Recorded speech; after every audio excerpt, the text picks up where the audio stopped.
날마다 솟는 샘물과 함께하는 오늘의 큐티 시간입니다. 8월 28일 토요일, 오늘의 말씀은 로마서 8장 18절로 25절의 말씀입니다. 생각하건대 현재의 고난은 장차 우리에게 나타날 영광과 비교할 수 없도다. 피조물이 고대하는 바는 하나님의 아들들이 나타나는 것이니 피조물이 허무한데 굴복하는 것은 자기 뜻이 아니요 오직 굴복하게 하시는 이로 말미암음이라. 그 바라는 것은 피조물도 썩어짐의 종로로 탄 데서 해방되어 하나님의 자녀들의 영광의 자유에 이르는 것이니라. 피조물이 다 이제까지 함께 탄식하며 함께 고통을 겪고 있는 것을 우리가 아느니라.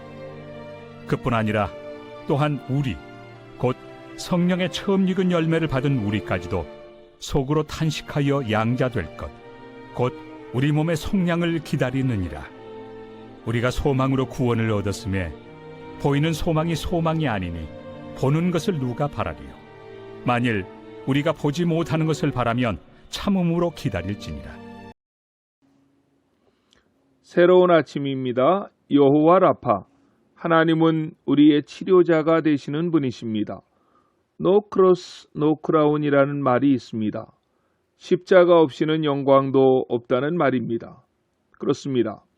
하나님 주신 영광의 세계에 들어가기 위해서는 반드시 고난의 길을 걸어야만 합니다. 그래서 주님은 그를 따르는 제자들에게 이렇게 말씀하십니다. 누구든지 나를 따라오려거든 자기 십자가를 지고 나를 따를 것이니라고 말입니다. 오늘 본문 18절 말씀은 어제 보았던 17절 말씀과 깊은 연관이 있습니다. 자녀이면 또한 상속자, 곧 하나님의 상속자요 그리스도와 함께한 상속자니 우리가 그와 함께 영광을 받기 위하여 고난도 함께 받아야 할 것이니라 라고 했습니다. 17절에서 사도 바울은 너희는 하나님의 자녀이고 상속자라고 했습니다. 여러분들이 대기업을 물려받을 상속자라고 생각해 보십시오. 얼마나 가슴 벅찬 일입니까? 그런데 대기업 정도가 아니라 하나님의 기업을 물려받을 하나님 나라의 상속자라고 했으니 이보다 더 큰 영광이 어디에 있습니까? 그런데 17절 하반절에서 말씀하시는 것은 그와 함께 영광을 받기 위하여 고난도 함께 받아야 할 것이라고 했습니다. 세상은 고난받는 것을 좋아하지 않습니다. 영광받는 것만을 좋아합니다. 그러나 하나님 나라의 방정식은 No cross, no crown입니다. 십자가 없는 영광은 없습니다.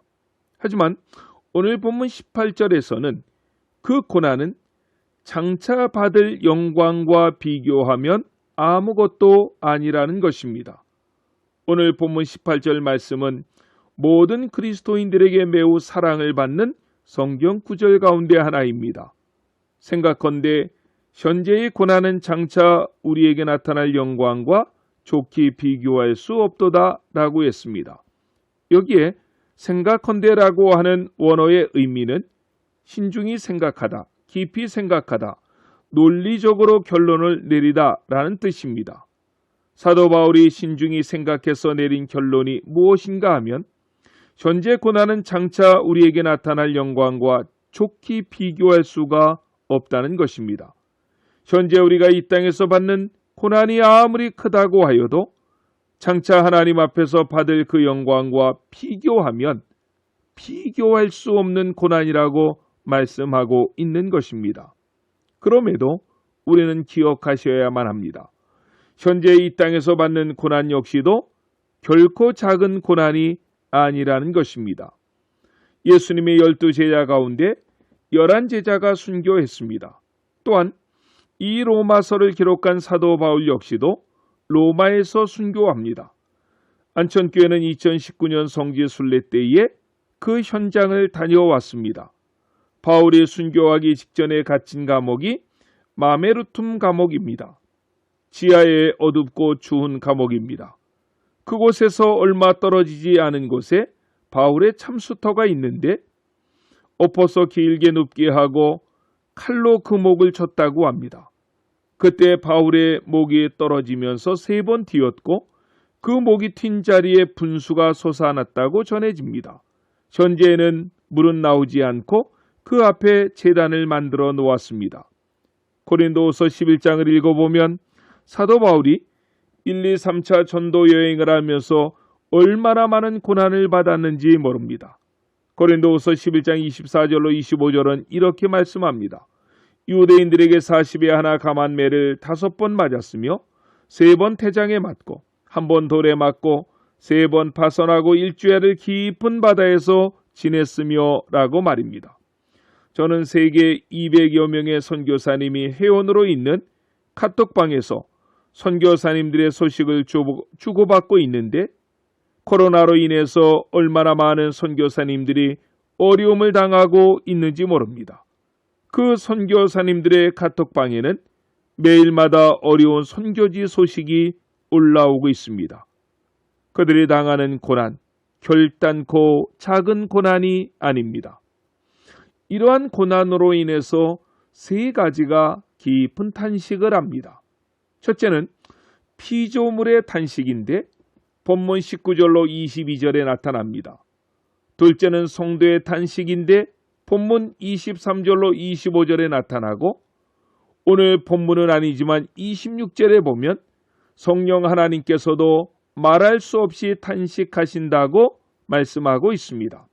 먼저 19절로 22절에 나타난 피조물의 탄식입니다. 19절을 보십시오. 피조물이 고대하는 많은 하나님의 아들들이 나타나는 것이니 라고 했습니다. 여기 피조물이란 천사와 사람들을 제외한 모든 하나님의 창조물을 가리키고 있는 것입니다. 풀도 나무도 공중의 새도 들의 짐승도 바다의 물고기까지도 깊이 탄식하는 것입니다. 22절을 보십시오. 피조물이 다 이제까지 함께 탄식하며 함께 고통을 겪고 있는 것을 우리가 아느니라고 했습니다. 코로나19 사태로 온 세상이 깊은 고난 중에 있는데 이러한 현실 속에서 이 말씀은 우리의 가슴에 더 가깝게 와닿는 말씀입니다. 왜 우리가 이러한 고난을 겪습니까? 우리 인간의 범죄함 때문입니다. 하나님께서는 온 우주와 만물을 창조하신 후에 하나님의 형상을 닮은 우리 인간들에게 땅을 다스리고 정복하라고 하셨습니다. 그런데 우리 인간은 범죄함으로 온전히 땅을 다스리지 못했습니다. 도리어 하나님께서 만들어 놓으신 그 아름다운 자연을 회파하고 파괴하고 있는 것을 보게 됩니다. 산에 있는 나무를 막 베어다가 쓰고 여기저기에다가 마구 공장을 짓고 자동차를 굴리며 유해한 가스를 배출하고 썩지도 않는 플라스틱 제품을 만들어 사용하고 산업 폐기물, 과다한 세제 사용 등으로 냇가나 강가에 마구 버림으로 물고기가 한 마리도 살지 못하게 만들고 그러니 말하지 못하는 피조물들이 함께 탄식하며 고난을 당하면서 이제는 하나님의 아들들이 나타나기를 에덴 동산이 회복되기를 그 피조물들도 간절히 소망하고 있다는 것입니다. 피조물만 탄식합니까? 그렇지 않습니다. 23절로 25절에 보면 우리 인간 세계에서도 깊은 탄식이 절로 터져나오는 것입니다. 23절을 보십시오. 그뿐 아니라 또한 우리 곧 성령의 처음 익은 열매를 받은 우리까지도 속으로 탄식하여 양자될 것 곧 우리 몸의 속량을 기다리느니라 라고 했습니다. 인간은 하나님의 형상으로 창조함을 받았다고 했습니다. 여기 하나님의 형상으로 창조함을 받았다는 말은 하나님의 속성을 따라 우리 인간이 지음을 받았다는 뜻입니다. 하나님의 속성은 사랑입니다. 자비입니다. 온유입니다. 거룩입니다. 성결입니다. 하루 종일 하나님의 속성을 말한다 해도 다 말할 수가 없습니다. 그런데 우리 인간이 범죄함으로 인간의 마음에 가득했던 그 하나님의 속성은 더럽혀진 것입니다. 피폐해진 것입니다. 대신에 시기, 질투, 미움, 교만, 다툼, 거짓말, 이런 것들이 우리 마음속에 가득해졌습니다. 이런 관계 속에서 참 평강과 기쁨을 누릴 수가 없는 것입니다. 그러니까 우리의 마음속에서는 깊은 탄식과 좌절, 절망이 터져 나올 수밖에 없습니다. 그리고 한편으로는 이 절망과 탄식에서 속량과 구원을 우리 역시 기다리는 것입니다. 24절을 보십시오. 우리가 소망으로 구원을 얻었음에 보이는 소망이 소망이 아니니 보는 것을 누가 바라리오라고 했습니다. 여기에서 짚고 넘어갈 내용이 있습니다. 우리가 소망으로 구원을 얻습니까? 믿음으로 구원을 얻습니까? 성경은 믿음으로 구원을 얻는다고 우리에게 교훈합니다. 그런데 오늘 본문 24절에서는 소망으로 구원을 얻었음에 라고 했습니다. 왜 이렇게 말합니까? 참된 믿음은 반드시 참된 소망을 가져다 주기 때문에 그렇습니다. 사랑하는 성도 여러분, 하나님을 믿습니까? 그 아들 예수 그리스도를 믿습니까? 성령님을 믿습니까? 천국을 믿습니까? 우리의 구원과 영생을 믿습니까? 그것을 믿을 때에만 우리에게 참된 소망이 생기는 것입니다. 그런데 그것들은 우리 눈에 보이지 않는 것들입니다. 그래서 25절은 이렇게 말씀합니다. 만일 우리가 보지 못하는 것을 바라면 참으로 기다릴지니라 라고 말입니다. 그러므로 믿는 자에게 필요한 것은 인내입니다. 참고 기다리는 것입니다. 하나님의 아들이신 주님이 오실 때까지, 우리 몸이 속량될 때까지 참고 믿고 견디는 것입니다. 분명한 것은 그날에 우리가 받을 영광은 오늘 받는 고난보다도 더 크고 놀라운 영광이라는 것입니다. 그 영광을 믿음의 인내로서 받아 누리시는 우리 안전의 모든 성도님들이 되시기를 예수님의 이름으로 간절히 축원합니다. 아멘. 주기도문으로 예배를 마치시고 오늘도 우리에게 주신 이 귀한 하나님의 말씀을 붙잡고 하나님 앞에서 간절히 기도하시겠습니다. 하늘에 계신 우리 아버지, 아버지의 이름을 거룩하게 하시며 아버지의 나라가 오게 하시며 아버지의 뜻이 하늘에서와 같이 땅에서도 이루어지게 하소서. 오늘 우리에게 일용할 양식을 주시고 우리가 우리에게 잘못한 사람을 용서하여 준 것 같이 우리 죄를 용서하여 주시고 우리를 시험에 빠지지 않게 하시고 악에서 구하소서. 나라와 권능과 영광이 영원히 아버지의 것입니다. 아멘.